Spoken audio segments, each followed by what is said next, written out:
you have carrageen, you have gillusk, pepper gillusk, you have limpets on the rocks. Now, we pick a bit of spaghetti. I see this. Oh gosh, this is so great. It's so long. Now, is this that's actually big. That's the young stuff there. It's not as big, and you'll see the difference in the leaves besides some of the stuff that's this is a thicker, it's longer. Does it make any difference in taste when you cook it?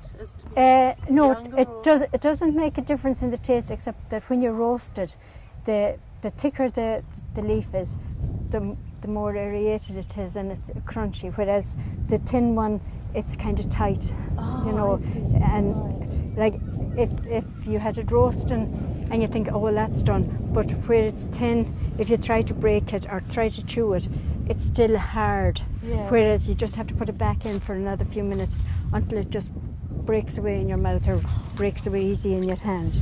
So we'll cut a bit anyway. Now, I'm useless with a knife, so it's the scissors for me. And you have to make sure that when you bring it home that you wash it well in soapy water to get the salt off it. Otherwise it'll go rusted. Oh yeah. Oh, you mean your scissors? The scissors. Oh yeah, not the sea spaghetti. And again, you leave a fair amount. Like that? Yeah, of the spaghetti still to grow, because it'll come on again. And you always leave the hole fast as well, which is these lovely wee buttons that it grows from. If ever you see them on the shoreline, you know that there's sea spaghetti in that area. Okay. Right. And you preserve those, obviously. Oh yeah. This one here is the sea lettuce. It's beautiful green. We have a little of it, but we don't have an awful big amount of it. Yes. And it's the natural spirulina. Oh, and that's the this spirulina. is yes, and it's high in chlorophyll and protein, I think it is, and it's good for taking toxins out of your body. But if you found it on the shore where there was an awful lot of it, you'd know that that particular part of the shore was dirty. We have a wee bit of serrated rack here that you'd use for your bath. Yeah, with the saw edge along the leaf.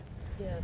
And again, you just cut the bit and leave some still growing on the hole fast to come back to again. Fertilizer as well. Oh, it's fantastic. Yes, all of them. Any of the racks. Any of the stuff from the shore, because of the goodness, all the trace elements of minerals and vitamins that are in it. They're great for the ground and for the plants, you know. Yeah. But and would you just take the seaweed that's washed up on the beach at that's the one that you would use for the garden. Yeah, you'd never use what's washed up for eating. Yes. You know, and again, because it's too fresh, I'd say it would take longer to break down in the ground if you just took it straight from the shore to put into your garden, you know, whereas with it being washed up on the shore, it has got started and it has, you know. So it's good. But you just bring that home, put it into make sure there's no shells in it, put it into a basin or a bucket and pour some boiling water in it. It'll turn beautiful green, like the sea lettuce colour, you know, or not quite, but near enough. And just leave it to soak for a while, then run your bath and empty the bucket or the basin of seaweed into it, and there's your seaweed bath. Not a bother, you know. And actually that would be easy to clean because they have big leaves. Oh yeah, there's because it's not lots of little bits floating But if you didn't want to have the bits floating around, but you still wanted the seaweed in the bath, one of the wee clothes, the net bags, put it into it. Yes. And you'd have it, you know, and then okay.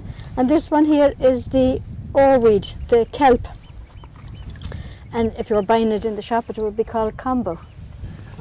Okay, it's kind of like a fist on the rock where it grows. You know, it's not like the button effect of the sea spaghetti. You see, it's like fingers. Oh right, yes. Can you see it? Yeah. Yes. Yeah, and then you just come up, you know, maybe about that much away from the stripe, and just cut it. Okay, I'll have to have a read of it. There's a baby sugar kelp, right? No, Alaria. That's Alaria. And how you know the Alaria is it has the spine up the centre of it. And it's the one that they're doing the tests on at the moment to see if it can help with breast cancer. I can see you've harvested this before. It's got a nice flat end. Yeah.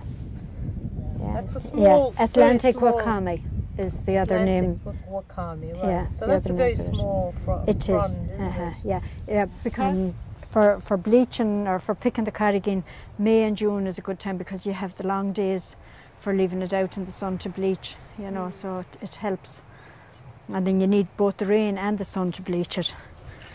But once it's almost ready, make sure if you're watching the weather and it tells you there's going to be rain, say, okay, it's done enough, and dry it off and bring it in, because otherwise you could lose it. And if the rain came and it had been almost ready for bringing in, all you'd see then is wee little black mouldy spots on it. Well, there mightn't be more, but that's what it would remind you of, you know. So you could use it for the bath, you know, or for soaking your feet in or doing whatever, but I wouldn't use it for cooking with. In terms of washing this, once you've picked it, do you wash it again? Or no, I don't, because it's straight fresh? from the shore, and it's clean. There's no sand in it, as you can see in this area, where if you picked it in Keel down from the Bervie, there's sand in the area. So like now the likes of the Sloughcon, I'd come to the far side of Perching and I'd go down in the rock pools, or even out here in the rock pools, and I'd wash it again, so as to take all the sand out of it. I've learnt that lesson. Yeah, yes, you can't do it at home, and there's no good if you're washing it with ordinary water. I think you're taking the salt. It doesn't taste as no, good you've at taken all the when flavour. Yeah, No. It You have to bring it to the shore and get it done. Yeah. And again, now this bag is the one that I'd use for. I'd just put a fistful into this bag because of the netting. The netting. It's nice and big, whereas these ones, the mesh is smaller, you know. But just put a handful in, and then you just put it in, and like as if you're washing the clothes. Yeah, you just rub it around with your hands until you get it. And when you look, you'd be surprised at just how much sand there was actually in it, you know. Then take it out and put it into a clean plastic bag or whatever you have for it, and do the next fistful, you know. Right. And just here you have gillis growing. Palmaria palmata, isn't it? That's right, yes. Mm-hmm. Now, do you see here, Cheryl, where there's growth on it? Oh, yes. You know, so you don't pick that gillis. Now that's the slimy algae that probably she was talking about. I don't know, but you know, any growth on it like that would be horrible to eat. So you leave it alone, because you'd find loads of young gillis, you know, further out the bay now. But it's a bit early for gillis yet. You know, you have kelp galore, you have sea spaghetti, you have the serrated rack in abundance now. Another thing that we were taught as well from Mammy when we were growing up, that when you're picking gillis, you never pick it off the rack, and you will find that you'd have loads of lovely gillis. Can you think, oh well, why? But she always reckoned that the gillis off the rocks was sweeter than the gillis off the rack. The growing on the rack, it seemed to have more racky taste to it, or flavour, whereas if you pick it off the rocks.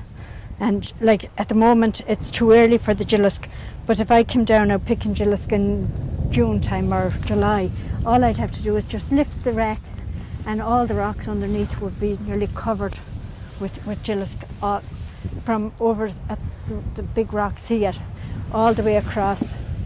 But it's just that it's early for this time of the year. That's it.